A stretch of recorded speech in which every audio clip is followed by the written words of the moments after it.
자, 그 다음에 이번에는 이제 비지도 학습입니다. 비지도 학습은 우리 지도 학습하고 달리 명시적인 답이 없는 상태에서 학습시키는 걸 우리가 비지도 학습이라고 말합니다. 답이 없어요. 이런 특징이 있는데 그거에 대한 답이 정확히 정해져 있지 않습니다. 그래서 이 비지도 학습 같은 경우에는 주로 데이터에 숨겨진 특징이나 구조, 패턴 같은 걸 파악하는 데 사용하는데 여러분들 이해하기 제일 쉬운 거는 클러스터링이 제일 이해하기 쉬울 거예요. 그럼 비지도 학습의 사례를 조금 설명을 드리면 중간에 보시면은 소비자 그룹 발견을 통한 마케팅이라고 되어 있죠. 자, 여러분이 이제 상상을 해보세요. 내가 마트를 운영하고 있어. 그럼 마트에는 수많은 손님들이 왔다 갔다 할 거란 말이에요. 그쵸? 그래서 손님들 올 때마다 내가 데이터를 다 주고 누적을 해요. 그 사람의 나이가 어떻게 되는지, 사는 곳은 어떻게 되는지, 물론 뭐 이런 거를 모으지 않겠지만 예를 들어서 그리고 무슨 물건을 사는지, 누구와 함께 오는지, 또 몇 시에 등장을 하는지 이런 데이터를 다 모읍니다. 다 모으고 나서 그룹핑을 해보는 거죠. 우리 손님들의 정보를 싹 모아서 비슷한 사람끼리 싹 모으는 거예요. 그러면 그 안에서 특징이 보일 겁니다. 비슷한 사람 딱 모았는데 그룹이 이렇게 3개가 형성이 됐어. 비슷한 사람들 딱 모아가지고 그룹을 3개를 형성했어요. 그래서 이 그룹을 봤더니 이 그룹은 주로 아침에 많이 오네? 그리고 혼자 많이 와. 그리고 사가는 것도 야채 같은 걸 많이 사가. 그리고 두 번째, 이 그룹은 주로 저녁 심야 시간에 많이 옵니다. 근데 주로 맥주 같은 걸 많이 사가네. 그리고 역시도 혼자 와요. 그리고 나이대는 한 3, 40대인 것 같아. 그리고 이제 이 그룹을 봤더니 세 번째 그룹은 점심때 옵니다. 점심때 오는데 커피 같은 걸 많이 사가요. 그럼 이렇게 내가 손님에 대한 정확한 답은 없어요. 정답은 없지만 손님들의 정보를 싹 모아서 그룹핑을 지었더니 그 각각의 그룹들이 의미를 보여요. 어떤 특징이 보여요. 그럼 그 특징을 보고 해당 그룹들한테는 다른 마케팅을 좀 해볼 수가 있겠죠. 그 사람이 자주 오는 시간대에 할인을 해준다든지 그 사람이 자주 사는 물건들에 대해서 할인 쿠폰을 발급을 한다든지 이런 작업들을 좀 진행해 볼 수가 있게 됩니다. 그래서 비지도 학습이라는 거는 답이 정해져 있지 않습니다. 그래서 가지고 있는 데이터를 가지고 그 안에서 특징이나 패턴들을 발견하는 게 비지도 학습이라고 생각을 하시면 돼요. 그 다음 이제 세 번째, 강화학습입니다. 강화학습은 우리 지도학습과 비슷한데 조금 다른 점이 뭐가 있냐면 봐보세요. 지도학습과 비슷하지만 완전한 답을 제공하지 않는 특징이 있다라고 되어 있습니다. 완전한 답을 제공하지 않는다. 이게 무슨 말이냐면 지도학습은 어떤 문제가 있으면 그 문제에 대한 답을 정확히 알려줘요. 예를 들면 그 답은 10이야. 그 답은 20이야. 30이야. 라고 정확히 답을 알려줍니다. 하지만 우리 강화학습은 답을 알려주긴 알려주는데 온전한 답이 아니라 잘했어. 못했어. 이렇게 보상이라는 개념으로 답을 줍니다. 그래서 어떤 특징이 보이면 잘했어. 플러스 1점. 어떤 특징이 보이면 못했어. 마이너스 1점. 이런 식으로 학습을 하는 걸 우리가 강화학습이라고 해요. 그래서 이제 강화학습이 사실 우리 사람이 학습하는 것도 흡사하거든요. 왜냐면 우리도 어떤 행동을 했을 때 칭찬을 받으면 내가 왜 칭찬을 받았지? 아니면 이런 행동을 계속하니까 칭찬을 받을 수가 있네? 라고 생각하면서 그 행동에 대해서 더 좋다고 생각을 하고 학습을 하게 되죠. 그래서 강화학습이 그런 원리입니다. 그래서 주로 이런 강화학습들은 게임이나 로봇 같은 거 학습할 때 많이 활용을 해요. 그래서 예를 들어서 다시 고양이 같은 거를 예로 들면은 우리 고양이 굉장히 똑똑한 동물이죠. 그래서 이 고양이한테 내가 새로운 이 기기를 하나 갖다 놨어. 근데 내가 이제 고양이한테 그렇게 알려주진 않죠. 뭐 이름을 뭐라고 할까요? 호두라고 할까요?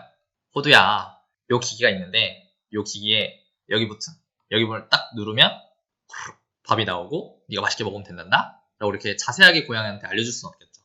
왜냐? 우리 고양이하고는 대화가 안 되니까, 그쵸? 그래서 호두한테는 그냥 이 기기를 갖다 놓습니다. 그러면 이제 호두가 여기를 막 돌아다니면서 놀 거예요. 놀다가 우연찮게 이 버튼을 딱 쳤어. 궁금해서 건드려 봤어요. 그랬더니 밥이 나오네? 보상이죠. 그쵸? 그리고 한 번 더 건드려 봤습니다. 그랬더니 또 보상이 나와요. 밥이 나와요. 그럼 이제 호두는 뭐라고 생각해요? 이 버튼을 클릭하면 밥이 나오는구나 라고 학습을 하게 되죠. 저희가 정확하게 이 사용법을 알려주진 않았어요. 그쵸? 놓기만 했습니다. 하지만 고양이는 가서 스스로 보상을 통해서 학습을 해나가죠. 그래서 이런 원리로 학습을 하는 거 우리가 강화학습이라고 말합니다. 그래서 이런 게임 같은 거 얘도 마찬가지죠. 얘도 좌우로 움직이기만 할 거예요. 그리고 이제 공이 어디로 오는지를 알겠죠? 근데 공이 오면 따라가서 맞춰라 라고 우리가 코드를 직접 입력하거나 알려주진 않아요. 우리가 알려주는 건 뭐예요? 스코어죠, 스코어. 그래서 내가 공을 놓치면 상대방 점수가 올라가고, 내가 공을 안 놓치고 계속 제대로 맞추면 내 점수가 올라가는, 이런 보상이라는 개념을 통해서 스스로 학습할 수 있도록 만드는 거. 이런 게 강화학습이라고 보시면 될 것 같습니다.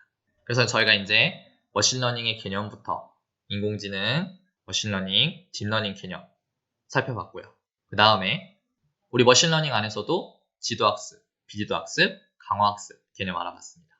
자, 그럼 이제 마지막으로 우리 머신러닝 과정 한번 살펴볼게요. 우리 머신러닝 하려면 머신러닝 어떻게 동작하는지, 어떤 순서대로 진행이 되는지 좀 알고 계시면 좋거든요. 그럼 총 7가지 단계로 제가 정리를 해봤습니다. 먼저 첫 번째, 문제 정의 단계. 내가 어떤 문제를 풀고 싶은지, 머신러닝을 위해서 어떤 문제를 풀고 싶은지 정확하게 정의를 내려주셔야 됩니다. 나는 어떤 주식 가격을 예측하고 싶어. 되게 두리뭉실하죠. 나는 어떤 주식에, 어떤 종목에 뭘 예측하고 싶어. 이렇게 구체적으로 정하면 정할수록 내가 데이터를 모으고 머신러닝 학습시키기가 편해집니다. 그래서 항상 문제를 정확하게 정의하려는 습관을 들이시면 좋아요. 그다음 두 번째, 문제를 정확히 정의가 됐어. 그러면 그거에 해당하는 데이터를 모아주시면 됩니다. 그래서 이런 걸 우리가 데이터 수집이라고 말을 하는데, 데이터를 수집할 수 있는 방법 엄청나게 많아요. 제일 쉬운 거는 파일 데이터. 누군가 모아놓은 파일 데이터 같은 거를 좀 쓰셔도 되고요. 아니면 저희가 흔히 이제 웹 크롤링이라고 말하거든요. 크롤링. 웹상에 존재하는, 인터넷은 진짜 정보의 바다죠. 그래서 그 인터넷상에서 데이터를 꺼내오는 거, 이런 웹 크롤링 할 수도 있고요. 또 IoT 센서 기기들, 요즘에는 IoT 기기 많이 사용하니까 IoT 센서 기기들로부터 데이터를 수집하실 수 있습니다. 그리고 또 여러분이 원하시면 돈 주고 데이터를 사셔도 돼요. 요즘에는 돈 주고 데이터를 팝니다. 데이터가 돈이에요. 자, 그래서 이제 내가 원하는 목적이 많은 데이터를 모았어. 그러면 그 데이터를 전처리하는 단계가 필요하겠죠. 그래서 그 데이터에 누락된 데이터가 있는지 없는지 판단하는 거, 저희가 누락된 데이터를 결측치라고 말한다고 그랬죠. 결측치를 좀 제거해주고, 또 그 데이터에서 특이하게 나타나는 이상치들도 제거하거나 처리를 좀 해주고, 또 그 안에서 숨어있는 정보들을 쏙쏙쏙쏙 잘라서 뽑아내는 그런 작업들을 해주는 게 데이터 전처리라고 보시면 되겠습니다. 그 다음에 탐색적 데이터 분석. 요거는 이제 데이터를 살펴보는 거죠. 그래서 우리 그래프 같은 거 그려보시면서 이 안에 무슨 의미가 들어있는지, 어떤 특징을 가지고 있는지, 얘는 왜 이렇게 나타났을까? 자세하게 들여다보는 걸 탐색적 데이터 분석이라고 말합니다. 그 다음에 다섯 번째, 모델 선택. 우리 모델이라는 거는 학습하는 놈을 모델을 부른다고 그랬죠? 그래서 여러 가지 방법들이 있습니다. 여러 가지 방법들이 있는데 그 중에서 하나를 채택해서 학습을 하고 활용을 하시면 되겠죠. 그 다음에 이제 6번, 학습. 진짜로 학습을 시키는 겁니다. 그리고 나서 7번, 평가.